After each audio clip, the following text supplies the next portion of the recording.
The House of the Yaga.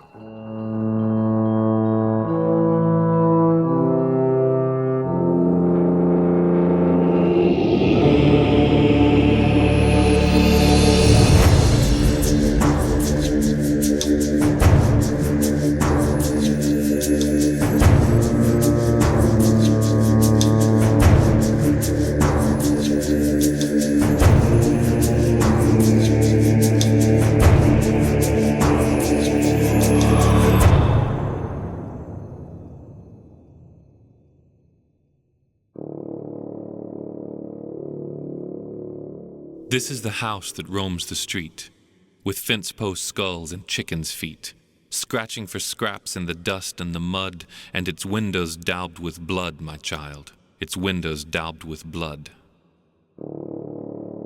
This is the stew pot over the fire, that bubbles and moans and sends ever higher its smoke through a chimney of rust-mottled stone, to a moon that's the color of bone, my child, a moon that's the color of bone.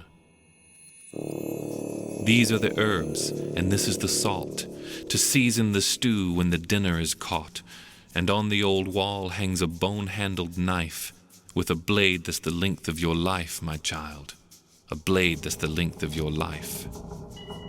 This is the cannibal witch at the door, who watches the cobbles and paces the floor, with a scarf and a spoon and a claw-ragged hand, and eyes full of sawdust and sand, my child, eyes full of sawdust and sand.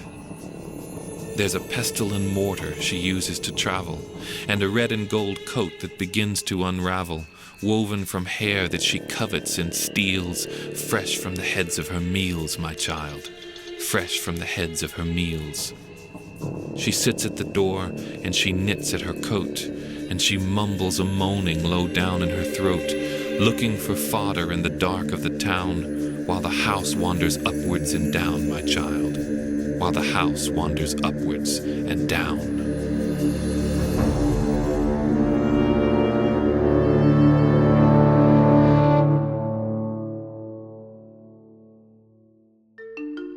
Natasha is smallish, blue-eyed and dark-haired, with a brow that is constantly creasing. Late-walking houses do not make her scared, and she loves her young brother unceasing. Alexander went out for a game in the park, kicking his heels up and humming. Natasha and mother waited till dark, but heard not a sigh of his coming. "He's been caught hiding here," said his mother through tears. "In the house that can never stop walking. I warned you both over and down through the years, but you listened to none of my talking. And now what shall I do without my bright boy? How will I ever cease weeping? There will neither be happiness, laughter, nor joy, only memories too empty for keeping." His sister Natasha cocked her small head and stood by the door as if listening. She wasn't convinced that her brother was dead. She turned and her deep eyes were glistening.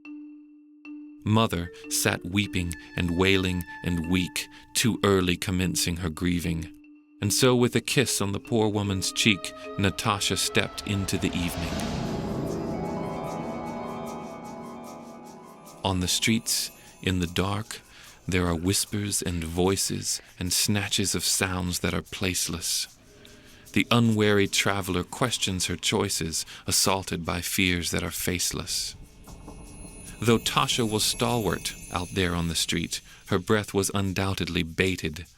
She eventually stopped where two thoroughfares meet. She stood very still, and she waited.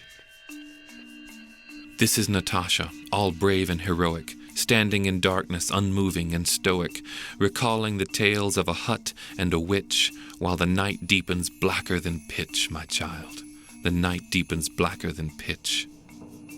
This is the scrape of a claw on the cobbles, and the shuddering bump of a cottage that hobbles, and here, hard and scabrous against her small back, the legs of the cannibal's shack, my child, the legs of the cannibal's shack. This is Natasha, suppressing a scream, so startled she is that it feels like a dream to see the porch railing gleam out so dull, with each post topped by a skull, my child, each post topped by a skull.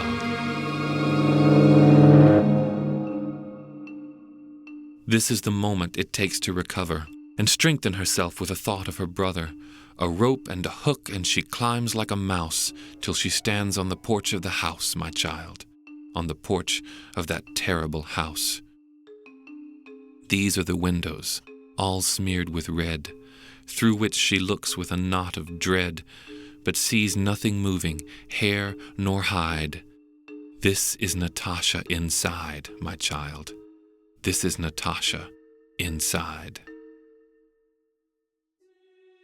Inside the strange shack, Natasha goes prowling, searching the hut for her brother. She's brave, but she's cold, and her stomach is growling. She'd gotten no food from her mother. There are hams on the ceiling suspended by hooks, and jars full of spices and leaves.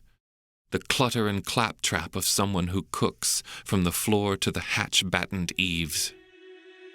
There's a cat on a shelf who stretches and turns, but continues her snoring uproarious. And just beneath that is a bubbling urn emitting an odor most glorious. Natasha is wary, but peeks in the pot. The soup swims with onions and carrots. The smell is inviting and savory and hot. She gives the attention it merits. Slipping the ladle down off of its nail, she half fills a bowl on the table. She promises return to her search without fail, as fast as she ever is able.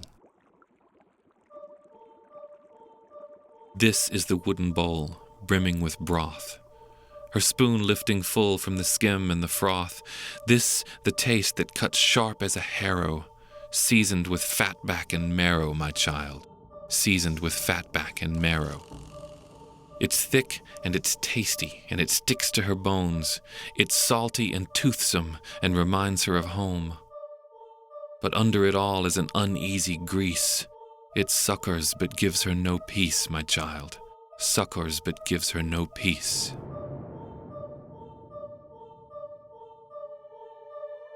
This is the cat sitting quick and upright, hissing a warning with prescient sight. This is the shadow thrown long on the floor. This is the witch at the door, my child, the cannibal witch at the door. This is the red and gold coat on her back, the long ragged nails that scissor and clack, the rigorous grin full of razors and bile, an unwholesome twist of a smile, my child, an unwholesome twist of a smile.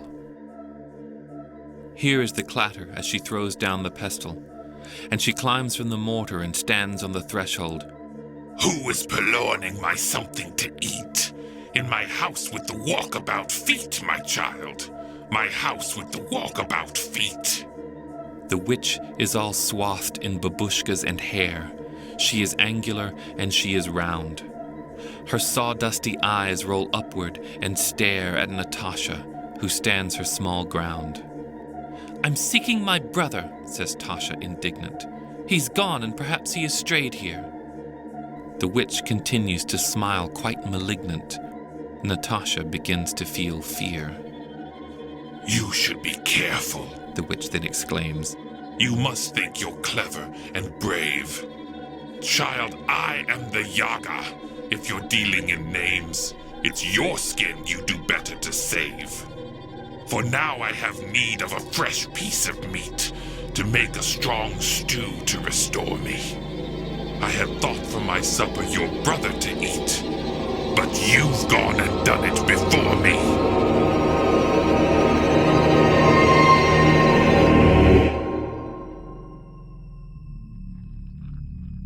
She knows that she has to move sudden and quick. She can't be stunned by the foul woman's candor. But Natasha is horrified, stricken, and sick, for she has feasted on poor Alexander. Close by on the wall hangs the bone-handled knife, 8 inches on which to bet your short life, and the witch and the girl both look and weigh their chances to reach the blade, my child, to be the first one to the blade. This is the leap for the knife on the wall. This is the hand on the bone. This is the blood of the cannibal witch who staggers and falls like a stone, my child. into the simmering pot like a stone. This is Natasha, crying and chopping, pushing the witch in the pot without stopping. This is the wail of a hag who expires. This is the soup on the fire, my child, the newly made soup on the fire.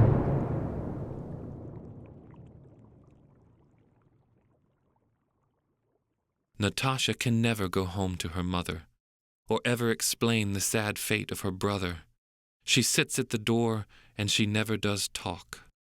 While the house in the night starts to walk, my child, the house starts to wander and walk.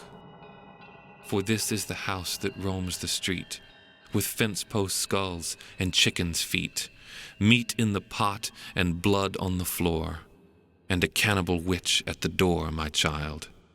A raven-haired witch at the door.